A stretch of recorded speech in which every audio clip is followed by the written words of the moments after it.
What's going on, guys? Chase Ghost Picks against the spread. GhostPicksATS.com coming to you for Tuesday, March 12th. Hope everyone had a great start to the week. Good Monday, productive Monday, getting ready for what's overall going to be a fantastic week. Hope everyone jumped on the Derek Dimes and Jimmy $99 package that they're running Monday through Friday. That package is now, to the best of my knowledge, over. Can't buy it, so congrats to everyone that jumped on that. I'm pretty sure they had a good winning day. I was doing some traveling today, and was kind of out of the loop and out of touch with the group itself, but was still able to get a video out early before the traveling commenced, and then get plays out early this evening. So let's do a quick recap, and then get you on a free play. Premium play, something that I've already locked in. It is late. It is about 2:30 in the morning, and I'm exhausted. I'm ready to hit the bed for a few hours, and I'll be back up and at it and at the office probably by 8:30 in the morning, and ready to do it all over again. So, free play yesterday. OKC plus 3.5. Outright winner. I gave you all my reasons in yesterday's video. If you want the reasons why I took it, please go back and watch. Hit a thumbs up for the video. Great free content. And, guys, I absolutely love giving you guys free play winners. Now, of course, the most important thing to me overall is my paying clients, obviously, making sure that they get great premium and top-tier plays, because that's what they pay for. But second to that, I absolutely love giving you guys free plays every day, and it makes my day when I give you guys a free play winner, knowing that for absolutely free you were able to go out there, hammer a play, make good money, and go to sleep with more money than more money in your pocket than you woke up with. And that obviously is the ultimate goal. Excuse me, let me adjust the camera here. So let's go over a few things. And, we'll get started. So, anyway, free play, Oklahoma City Thunder. They were catching 3.5. They ended up winning outright 98-89. And I said, I gave my reasons why. Again, you can go back and watch it in yesterday's video. But a great free play overall. And if you go back and watch the reasons, why I took that game, you will see that we were absolutely dialed in on that game. Now, as far as the premiums and top-tier plays, we had two hockey plays today. One being the Philadelphia Flyers on the puck line, huge money line play.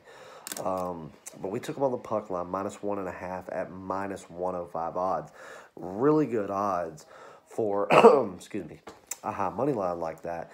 Now, I got to hand it to Philadelphia this year. And in the past handful of years, Philadelphia has been absolute garbage. And everybody knows it, even Philly fans, sorry. But Philadelphia is one of those franchises that I actually really enjoy watching, especially when they've been a bad team, because I've really enjoyed watching their somewhat rebuilding process. Now, they haven't gone full rebuild mode, really in the past decade. But as far as a home team this year, they have been a great team to watch, and they played very well. Now, going against today, a bottom-of-the-barrel Ottawa team, they gave up a goal very, very early, and I feel like that was part of their demise. But again, I got to hand it to the way Philadelphia's played this year, played their game. They have not steered away from the things that they know make their team successful. What has brought them the wins that they've gotten? What's brought them the success that they've had? And whether they play home or away, even though obviously they're a lot better at home than they've been on the road, they've really stuck to that script, win or lose. If their game isn't good enough to go out there and win that game, they go out there and they take the loss, and they take it like a champ, and they move on to the next game. And if they know that they have the chance and they go out there and they play their game lights out, for all three periods, they don't slow down, and they go out there, and when they win, it's impressive. I just feel like that early goal given up, which I am going to I'm not even going to blame it on the goalie. I'm going to blame it on the forwards right there. They were not in position. They were not set up properly. They were not doing their part. And it basically allowed, when that shot on goal from Ottawa came, you had, it was basically, three offensive players from Ottawa surrounding the goal with nobody else from Philadelphia around. So even if the shot were to miss, unless there was, the stopping of the puck by the Philadelphia goalie, they were going to get 2 to 3 shots off right there. So it was really a very difficult situation for the goalie. Great offensive play by Ottawa. Very, very, very poor defensive play by Philadelphia. And I feel like that was their demise. Now, obviously, they came back. They did their thing. They came back. Not only did they take the lead, they took it over by 2 points. And to be honest with you, I really felt like they were going to get an empty netter situation. And they gave up another goal late. And I felt like Philadelphia was gassed at that point. So congratulations to Philadelphia on the win. But this should have been a game that they should have won by 3 or 4 goals. We take the loss. We take it. Bad pick on our part. And to be honest with you, I made a really, really dumb move today, personally. And I didn't even realize that I did it until hours later. So obviously everybody knows I do online betting, as everybody does. And then I bet with some local people that I've been dealing with for a decade or better. And then I have runners. I have a runner in the Las Vegas area, and one also in actually lives in the Newark area, and then goes to Atlantic City quite a bit and runs a lot of money for me to make my larger top tier and red alert bets. But yeah, every day I sign in, I've got multiple online accounts that I use to run money through on a daily basis. Well, this morning, right before I hit the air, I got on to make the wager on Philadelphia because I had already locked the bet in, and we were sitting at minus 105, and I wanted to get in and make the bet just in case the money line went higher to change the odds of a puck line bet going to 110, 115, 120, yada, yada, yada, and make the juice higher. And my dumb ass, without even realizing it, places a $1 money line bet. Now, I didn't realize this until hours later. I signed back on to make another wager on what was going to be my top tier play for the night. And I see on there that I had a wager that it was, 1,000 to win, next to nothing. I'm like, what the hell's going on here? And they wouldn't let me reverse it on a money line bet. Guys, don't do that stuff. Don't ever, ever, ever play a money line that's that high in any sport. You guys know the rules. I mean, I guess ironically it's kind of funny because I made a little bit of money there. Obviously, I did go back in, make the $1 bet on the puck line, but I had to stick with that money line bet just to do it, and it was eating at me all day. Ironically, it's kind of funny because now I ended up making a little bit of money off of it, offsetting a little bit of the loss on the puck line, but that one right there ate at me all day. I was like, what a dumbass. Wasn't even paying close enough attention. I was trying to do it while getting checked in and things like that. I was doing it on my phone, and again, that's one of my rules. I don't do it from my phone. I always sit down, and it's one of my biggest parts of the day is actually logging on, doing it, loading it into spreadsheets and everything else. And I was doing it on the fly. I made a dumbass move. So don't ever do that, guys. So anyway, that was first play in the NHL. Second play in the NHL was another premium $1 bet. Chicago Blackhawks minus 125 on the money line. An absolute blowout of a game. I played a little bit on the over as well, just because right now I'm riding the over of Chicago. The stats did not meet, and I'm not a trend better. Everybody knows that. I don't care what trends say on against the spread, wins and losses. I don't. I never have. I never will. Trends mean nothing to me. I go off of true statistics for the teams, for the game itself, and that's the way that I make my wagers. And I feel like that's the reason that I've been, not only the reason I'm as successful as I am in doing this long term, the reason I'll continue to be as successful as I am. Trends mean nothing. Trends are nothing but numbers and a fluke. Yes, trends might sway you one way or the other, but trends really don't have a value.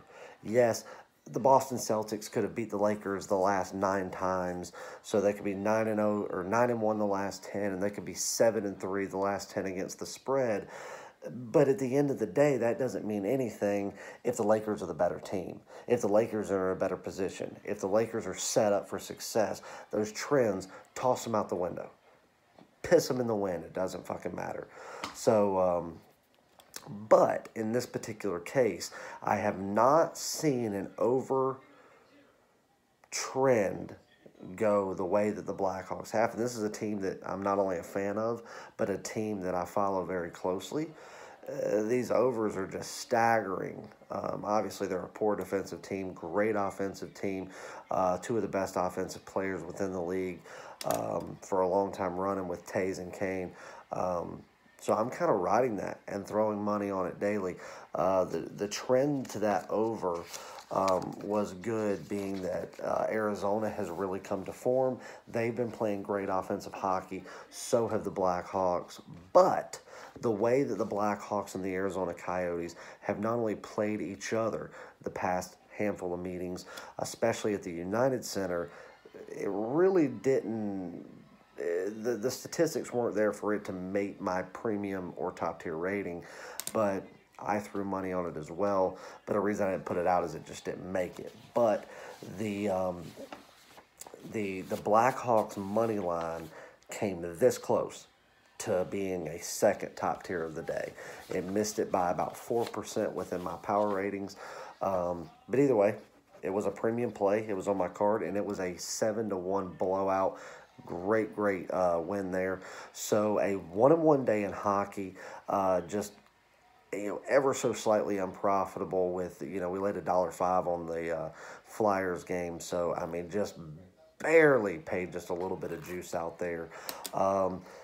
Obviously, the OKC was a winner. Now we have one NCAA play, and one only, and it was the top-tier play of the day, and it was St. Mary's. And with St. Mary's, they were laying 4.5. The line opened up at 5. I didn't release this play until about 6 p.m. Monday night, and the game didn't go till 11:30 Eastern. Just ended about an hour ago, and I think they ended up winning the game by 7.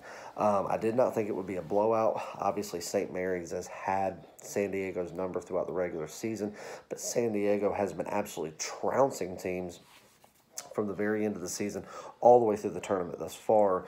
But, St. Mary's had a week and a half off, and San Diego's been going out there and playing lights out. And that's what I kept hearing from people. And about the 15 people that responded back to me, they hated the play. These are long-term customers of mine that go, I don't like the play. St. Mary's is going to come in rusty. San Diego matches up well to them.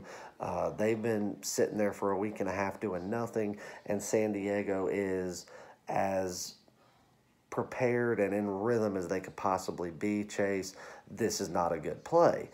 And first of all, and a lot of times I don't even have time to respond back to stuff like this because of how many clients I have. So while I'm sending plays, I can't just respond back. I go back and respond, an hour or so later once all of my clients have their plays. But I started responding back to people immediately going, wait a minute, you just said that San Diego matches up to St. Mary's well. Well, you can't teach height.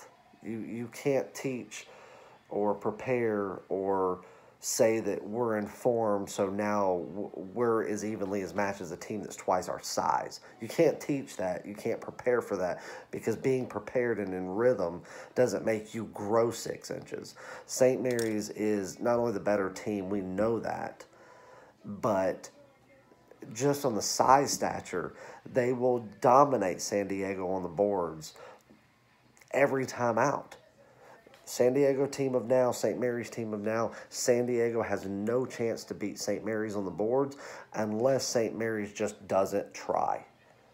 So that was my number one reasoning for saying that I do think it'll be a closer game, because of how well-oiled San Diego is at this point, and the fact that St. Mary's is coming off of a very extended break.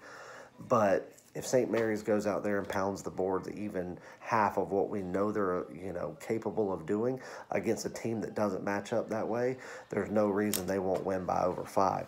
So they went out there and did it.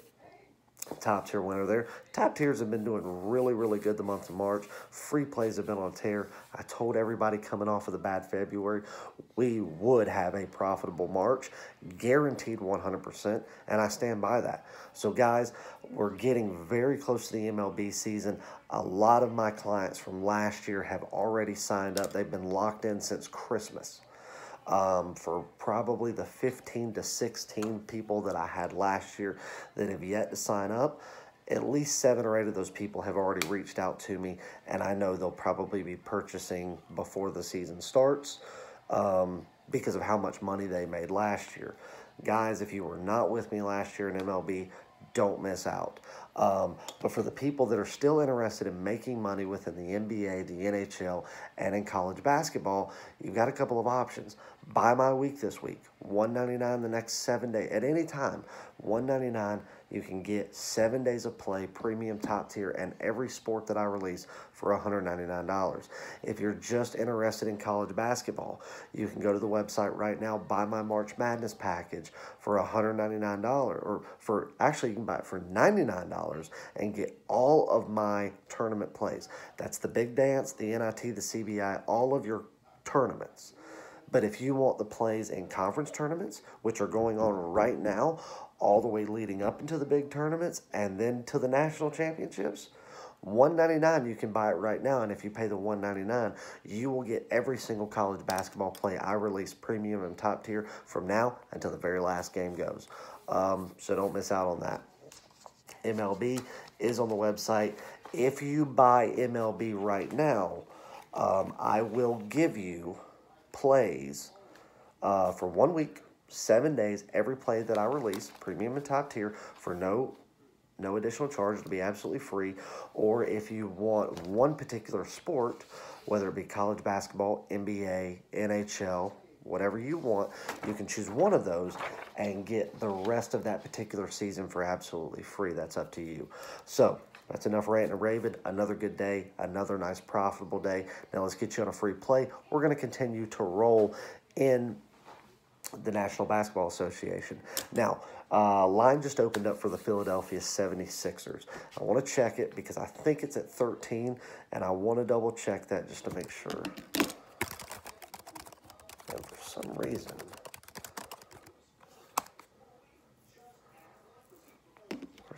it's not showing right there. So let's check something real quick. I just want to make sure that I give it to you accurately because it's in the middle of the night. 13.5, Philadelphia over Cleveland. Now, this is a beautiful spot. Now, Philadelphia getting a key piece of their lineup back. We saw 2 nights ago, within the first half, it looked like they had to kind of get their rhythm back. They had to start gelling as a team again with putting that, a piece that they had gotten used to playing without, got to get used to playing with them again. Second half comes out, they absolutely rout the second half of that game. Now, what's beautiful here is I want to check this score too, is the first game that I looked at in the NBA for Monday, besides the OKC play that I looked at, was in the Toronto-Cleveland game. And what I looked at was, I think Toronto opened up at 9-point favorites, 9.5. They ended up going down, I think, as low as 8 before tip-off. And Cleveland ended up winning 126-101. Beat the fucking brakes off of Toronto, which is pathetic for Toronto. Toronto shouldn't lose to this team at all. But what I'm going to say about Cleveland is, even though they are bottom of the barrel NBA, they still have talent on this team. They are very poorly led. They do not have any leadership on the team, but they still have players that can do good things. And if these players are surrounded by teams that work well together and have veteran leadership and have somewhat of at least guidance within a coach, there's players on this team that can be dangerous. Obviously, Cleveland's going nowhere fast. I think that franchise, out of any franchise within the NBA, is in the most trouble. I don't think it's the Knicks. I think that the Knicks owner is the only reason that the Knicks are not in the playoffs now. You look at how bad they've been for so long, it's pathetic. If they had an owner that really cared about its fans, its franchise, and its overall success in winning, instead of just treating it like a 9-to-5 business, the New York Knicks is one of the most storied franchises in all sports. Yeah, I mean, obviously, I think they've only won one championship, and it was back in the 70s. It doesn't matter. Some of the most loyal fans of one of the greatest sports cities in the world. It's not Chicago, but, hey, it's a great sports city. So it's the owner's fault. But Cleveland, now I do believe that New York, they keep saying they're going to rebuild. They started rebuilding with Carmelo Anthony, and then they were going to rebuild around him, and then they get rid of him, and they're rebuilding, and they're rebuilding. It's every year it's rebuilding, and they're going to start from scratch. Eventually, they're going to have to start from scratch and truly build. If they do this year, and they were to get someone like a healthy Zion Williamson, and they took Zion, and Zion was successful in his first year, and you brought someone back like a Carmelo for a couple of years, or you brought someone like an Anthony Davis, or you brought someone like a, I hate to say it, but like Alonzo Ball would match up well with this team. And you really started to build, well, within 5 years, you're going to be looking at a very good, very deep Eastern playoff Knicks team. And there is a member of Team Benny that's a huge Knicks fan. And I hope for his sake that before he dies, which is, I mean, we're all young, but the way the Knicks are going, I think he just wants to see them go back to the postseason before he dies, which is kind of how I feel about the Bulls. But Cleveland's going nowhere fast. If there's any team that's in just the ultimate trouble in the NBA, it is the Cleveland Cavaliers. I don't see the Cleveland Cavaliers being able to do anything remotely special in the next decade unless there is just an extreme turn of events. But Toronto going out there, and I don't know if it's a look-ahead spot, if they chalked it up to a win before they did anything, but Cleveland came ready to play, and Toronto came ready to lay. Again, we all know that everything's kind of a joke right now in the NBA, but beating the shit out of one of the better teams in the NBA, definitely one of the top teams in the East, whether they're on the road or not, was flat out embarrassing. Well, now you have Philadelphia, in my opinion, who is the best all-around team in the East. Boston, obviously, is the one that's probably going to go the farthest. Just because it seems like that's just the way that the world wants it to. I think that the best team in the East is Philadelphia when they are playing as a team. When you have people like Embiid and Simmons and Butler and J.J. Redick and all those people, when they're playing as a team, it doesn't get much better than that. That is a very good team and a very fantastic organization and a fan base that will help carry them to the promised land as long as they work their ass off. You're getting to go out there and lay 13.5 off of with a Cleveland Cavaliers team that's coming off of probably their biggest win of the season. I will absolutely lay 13.5 with the 76ers at home. Now, Jimmy Butler's out, but I think that it's okay. You're going to lack a little bit of perimeter shooting there. You're going to lack a little bit of a point guard presence. And I think that is going to somewhat steer the public to maybe take a second look at Cleveland to say, hey, maybe they're turning around. Just beat Toronto. Jimmy Butler's out. I think this is a game that they could do without Jimmy Butler and still walk away with a one-sided victory. So as a premium play, we're going to stay in the NBA where we are absolutely rolling, and we're going to take the Philadelphia 76ers. We're going to lay 13.5 over the absolutely dumpster fire of the Cleveland Cavaliers, and that's what we're going to do. Guys, congratulations to everybody that jumped on the free play yesterday with the Oklahoma City Thunder, a team that They don't like the Utah Jazz. That's a rivalry that most people don't realize. Russell Westbrook absolutely despises that fan base. And It's actually kind of interesting because Michael Jordan used to despise that fan base. So did Dennis Rodman, and so did Steve Kerr. Utah, I don't know what it is about it. It's a really strange place. I've been there, beautiful, absolutely gorgeous, but it's a strange place in a strange city, and their fans. I don't know personally a lot of Utah Jazz fans because they're all in their own little world. You don't see them in too many other places. But I have heard that those are some asshole fans right there. Russell Westbrook, despises them just like MJ did, just like Rodman did, just like Steve Kerr did, and they've been public about that, absolutely public. So not only did they lose against, lose with them earlier, Russell always wants to make a statement against them, especially when playing in Utah, to shove it in the fans' face. So this was the perfect spot, guys. There's things that you have to look at. It's not just the line. It's not just wins and losses. It's not just who's healthy and who's not and who's out. There are so many different avenues to break down a game, to find edges and avenues to go out there and take a team or fade a team. And that's what I specialize in. All of my long-term clients will tell you that I find some of the most obscure ways to look at a game. And a lot of times those obscure ways that I look at it are deciding factors that most people would never take into consideration. Another long video, guys. I truly apologize, but I love talking to you. Love giving you as much content and information as I can to make you think outside of the box, not only in the games that I'm giving you, but to help you think outside the box for the games that you're looking at that I may not have a play in that particular day or week. We're going to have a good day. Again, it's a pretty short slate of cards, or short slate of games, because we've got conference tournaments going on now before the big dance happens. But we obviously got a free premium play that I gave you in the 76ers minus 13.5. Going to have at least one more NBA play, I believe. Going to dig farther into that. We obviously will have action in college basketball and should have at least one NHL premium play. Looking for another big profitable day, and we already started this week off good, and we're going to go out there and have one of the best weeks yet. Good luck. God bless. Grind on. Love you more than anything. Even you haters, even you trolls that love to run that mouth before you even just think before you speak. Love you guys too. Good luck. God bless. Grind on. Let's take Philadelphia 76ers minus 13.5. Let's hammer it. Let's win another one. Get it, guys.